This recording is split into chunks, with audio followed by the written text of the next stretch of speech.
अस्सलाम वालेकुम। I hope you doing good. Welcome back to my channel. मेरा नाम है बशीर सिद्दीकी और मैं यूएस में मुकीम हूँ।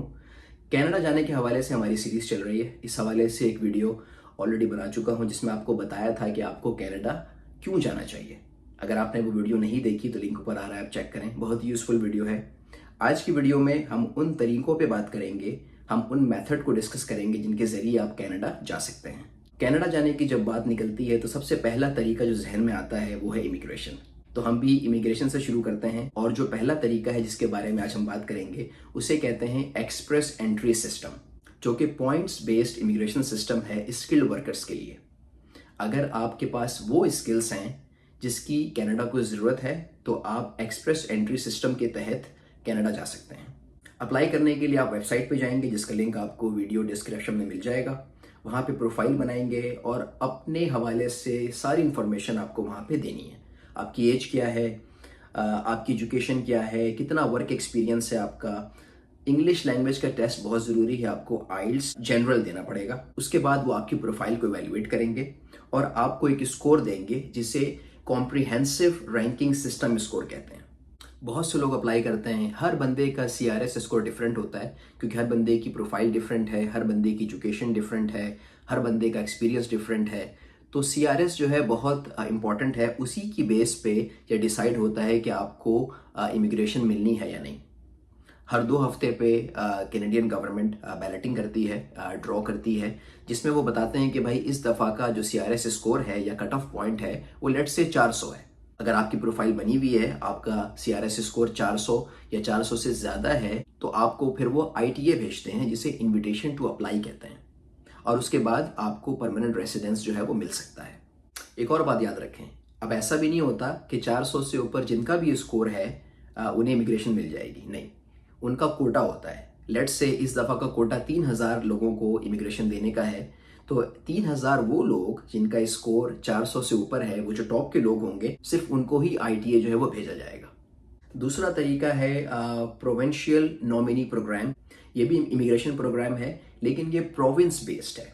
Express entry system federal program है लेकिन PNP जो है वो प्रोविंस बेस्ड है, जिसका मतलब है कनाडा के हर प्रोविंस जो हैं वो खुद डिसाइड करते हैं अपनी इकोनॉमी की बुनियाद पे कि भाई उन्हें किस तरह का स्किल्स रिक्वायर्ड है अपनी इकोनॉमी को ड्राइव करने के लिए, और उसकी बेस पे फिर वो लोगों को इमिग्रेशन देते हैं।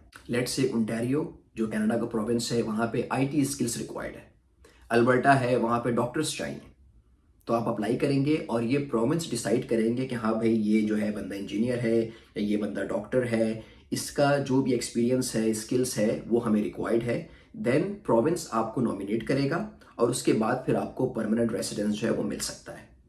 एक्सप्रेस एंट्री और प्रोविंशियल नॉमिनी प्रोग्राम में सबसे बड़ा डिफरेंस ये है कि अगर आप एक्सप्रेस एंट्री के थ्रू कनाडा जाते हैं, इमिग्रेट होते हैं, तो आप कनाडा में कहीं भी जा सकते हैं।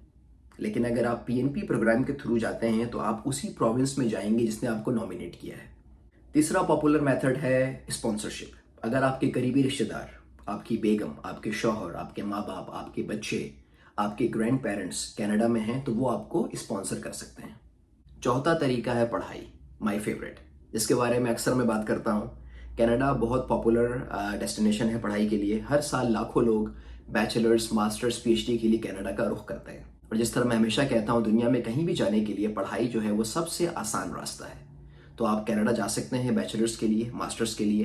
ग्रेजुएशन के बाद आपको पोस्ट ग्रेजुएशन वर्क परमिट मिलता है, जिसके बाद आप वहाँ पे काम कर सकते हैं और इवेंचुअली आप रेसिडेंस परमिट के लिए एलिजिबल हो जाते हैं।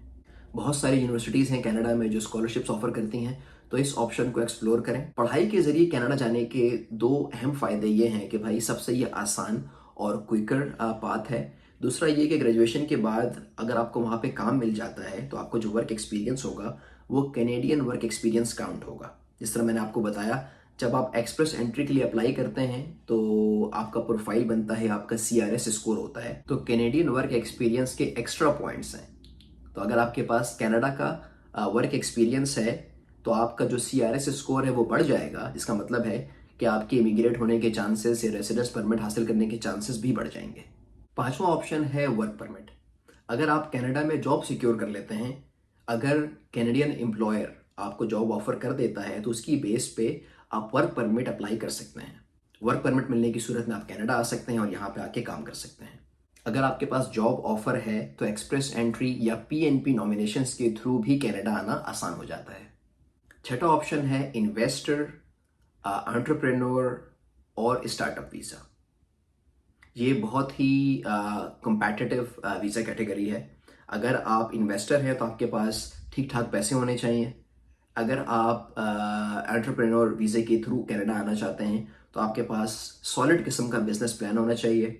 और अगर आप स्टार्टअप वीज़ा के थ्रू कनाडा आना चाहते हैं तो आपके पास कोई इनोवेटिव आइडिया होना चाहिए, इनोवेटिव बिजनेस मॉडल होना चाहिए, तभी आपको ये वीज़ा मिलता है। तो अगर आप के पास पैसे हैं, आपके पास बिजनेस का आइडिया है, आप स्टार्टअप टाइप के बंदे हैं, तो भी कनाडा आना पॉसिबल है। Last but not least, Atlantic immigration pilot program. ये प्रोग्राम स्किल्ड वर्कर्स को या इंटरनेशनल ग्रेजुएट्स को कनाडा के अटलांटिक प्रोविंसेस में इमिग्रेट होने का मौका फराहम करता है। अटलांटिक प्रोविंस में नोवा स्कोटिया आता है, प्रिंस आइलैंड आता है, न्यू ब्रुंसविक आता है, और ये ऐसी जगह है यहाँ पे लोग आसानी से जाना नहीं चाहते क्योंकि जो देसी हैं वो ज़्यादातर जो है वो टोरंटो में मुकीम हैं। अल्बर्टा में आपको अपनी कम्युनिटी मिल जाएगी, लेकिन अटलांटिक प्रोविंसेस में अपनी कम्युनिटी भी कम है, but on the other hand वहाँ पे कंपटीशन भी थोड़ा सा कम है। तो आप देखें, अगर आपके पास वो स्किल्स हैं जो इन प्रोविंसेस में रिक्वायर्ड हैं तो अप्लाई करें। ऑलराइट, तो ये ब्रीफली उन तरीकों के हवाले से था जिनके जरिए आप कनाडा जा सकते हैं। Express entry immigration system, PNP immigration system, ये बहुत बड़े टॉपिक हैं। इन पे डिटेल वीडियो बनाऊंगा, डेडिकेटेड वीडियो, जिसमें हम बहुत तफसील से देखेंगे कि भाई रिक्वायरमेंट्स किस तरह की हैं, प्रोफाइल कैसे बनाना है, सीआरएस स्कोर क्या होता है, किन चीज़ों के कितने पॉइंट्स हैं। So stay tuned. इसके अलावा अगर आप चाहते हैं किसी मेथड पे मैं डिटेल वीडियो बनाऊं तो कमेंट सेक्शन में लिखें, मैं बनाने की पूरी कोशिश करूंगा।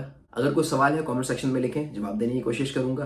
अगर आपको वीडियो पसंद आई तो लाइक करें, सब्सक्राइब करें, अपने दोस्तों के साथ शेयर करें। हमारे सर्कल में बहुत से ऐसे लोग हैं जो बाहर जाना चाहते हैं पढ़ाई के लिए, इमिग्रेशन के लिए, तो उनका भी भला होगा और चैनल का भी। आपसे मुलाकात होगी नेक्स्ट एपिसोड में किसी और इंटरेस्टिंग टॉपिक के साथ। Until then, have a great day.